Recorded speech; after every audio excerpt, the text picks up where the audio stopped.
नमस्कार, मैं हूं आपके साथ इश्तियाक अहमद और आप देख रहे हैं आर्य न्यूज। स्वतंत्रता सेनानियों बाल गंगाधर तिलक और चंद्रशेखर आजाद की आज जयंती है। इस मौके पर प्रधानमंत्री नरेंद्र मोदी ने दोनों स्वतंत्रता सेनानियों को उनकी जयंती पर श्रद्धांजलि अर्पित की और देश के लिए उनके योगदान को याद किया। पीएम मोदी ने कहा कि तिलक भारतीय मूल्यों और लोकाचार में दृढ़ विश्वास रखते थे। शिक्षा और महिला सशक्तिकरण पर उनके विचार कई लोगों को आज भी प्रेरित करते हैं। वो एक संस्था निर्माता थे और उन्होंने कई संस्थानों को अपनी सेवाएं दी, जिन्होंने लगातार महान काम किए। पीएम मोदी ने ट्वीट में लिखा, मैं महान लोकमान्य तिलक को उनकी जयंती पर नमन करता हूं। उसके विचार और सिद्धांत आज मौजूदा स्थिति में अधिक प्रासंगिक है, जब 130 करोड़ भारतीयों ने एक आत्मनिर्भर भारत बनाने का फैसला किया है जो आर्थिक रूप से समृद्धि और सामाजिक रूप से प्रगतिशील हो। क्रांतिकारी स्वतंत्रता सेनानी आजाद को याद करते हुए मोदी ने कहा कि वह भारत माता के एक बहादुर पुत्र और एक उल्लेखनीय शख्स थे। उन्होंने कहा, युवावस्था में उन्होंने भारत को साम्राज्यवाद के एक चंगुल से मुक्त कराने के काम में खुद को झोंक दिया। वो एक भविष्यवादी विचारक भी थे, एक मजबूत और निष्पक्ष भारत का सपना देखते थे। औपनिवेशिक ब्रिटिश शासन के खिलाफ कई क्रांतिकारी आंदोलन से जूझे। आजाद ने कभी पुलिस द्वारा पकड़े नहीं जाने और आज़ाद रहने की कसम खाई थी। साल 1931 में एक मुठभेड़ में पुलिस द्वारा घेरे जाने पर 24 वर्ष से आजाद ने खुद को गोली मार ली थी। और वहीं 1856 में जन्मे तिलक भारतीय स्वतंत्रता सेनानी, स्वतंत्रता आंदोलन के अग्रणी नेता थे और उनके स्वराज की अवधारणा ने लोगों को काफी प्रभावित किया।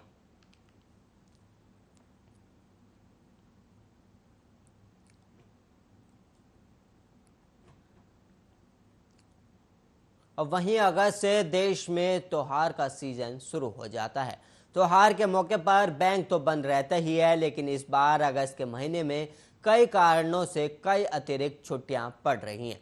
इसलिए अगर बैंक का ज़्यादा काम है तो इसे समय रहते निपटा लेना ही बेहतर है।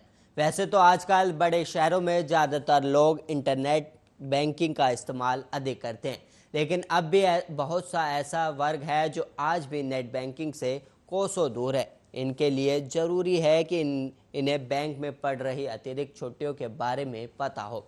आरबीआई की ओर से जारी छुट्टियों की लिस्ट के मुताबिक हर महीने के रविवार और दूसरे चौथे शनिवार को छोड़कर अगस्त महीने में 8 दिन अलग अलग जोन में बैंक बंद रहेंगे।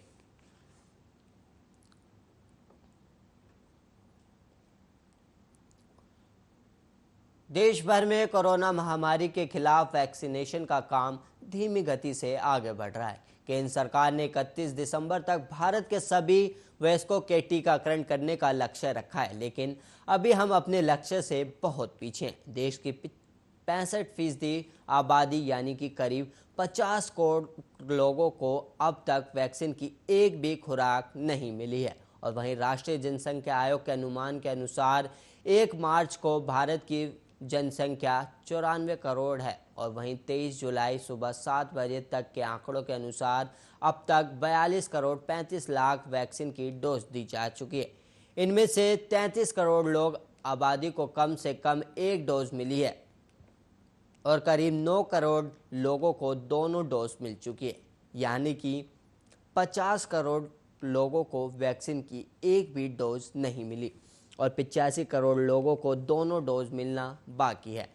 देश में बीते दिन 54 लाख वैक्सीन की डोज दी गई। इससे पहले दिन 22 लाख डोज दी गई। औसतन देखा जाए तो हर दिन करीब 40 लाख वैक्सीन की डोज दी जा रही है, यानी कि महीने भर में करीब 12 करोड़ डोज दी जा रही है। इसी तरह 31 दिसंबर तक करीब 50 करोड़ डोज दिए जाने की संभावना। देशव्यापी टीकाकरण अभियान 16 जनवरी को शुरू किया गया था और फ्रंटलाइन वर्कर्स का टीकाकरण 2 फरवरी से शुरू हुआ था। कोरोना टीकाकरण के अगले चरण की शुरुआत 1 मार्च से शुरू हुआ था, जिसमें 60 साल से ज़्यादा उम्र के लोगों के साथ 45 साल से ज़्यादा उम्र के लोग जिन्हें गंभीर बीमारी है उनका टीकाकरण शुरू हुआ था। और वहीं 1 अप्रैल से 45 साल से ज़्यादा उम्र के हर व्यक्ति को टीकाकरण शुरू किया गया। 1 मई से 18 से 44 साल के लोगों का टीकाकरण शुरू हुआ था, जबकि 21 जून से 18 साल से ज़्यादा उम्र के लोगों को मुफ्त टीकाकरण की शुरुआत शुरू हुई थी।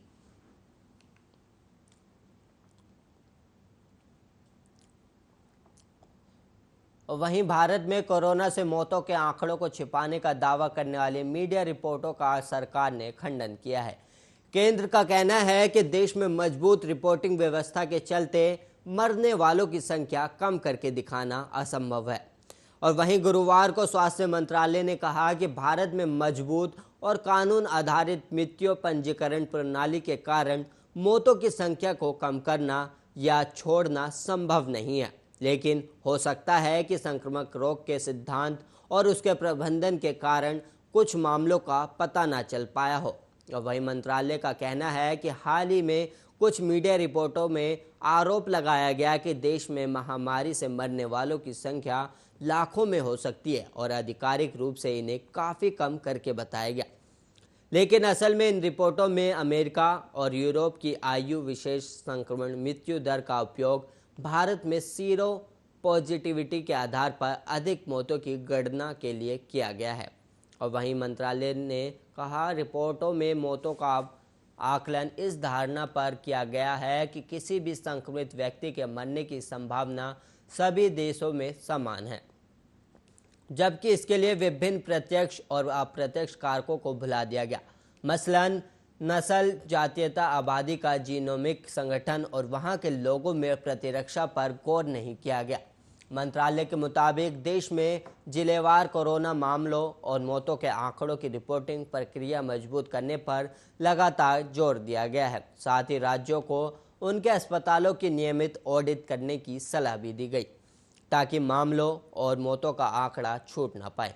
और वहीं स्वास्थ्य मंत्री का कहना है कि मजबूत कानून आधारित नागरिक पंजीयन प्रणाली देश में सभी जन्म और मृत्यु का पंजीयन सुनिश्चित करती है। और मंत्रालय ने राज्यसभा में स्वास्थ्य मंत्री मनसुख मंडाविया ने के बयान का हवाला देते हुए कहा है कि केंद्र सरकार राज्यों से भेजा गया आंकड़ों ही दिखाती है और प्रकाशित करती है। देश भर में रोजाना नए मामलों और मौतों का आंकड़ा निचले स्तर से ऊपर पहुंचता है। सबसे पहले जिले राज्य सरकार को आंकड़े देते हैं, जो बाद में केंद्रीय मंत्रालय तक आते हैं।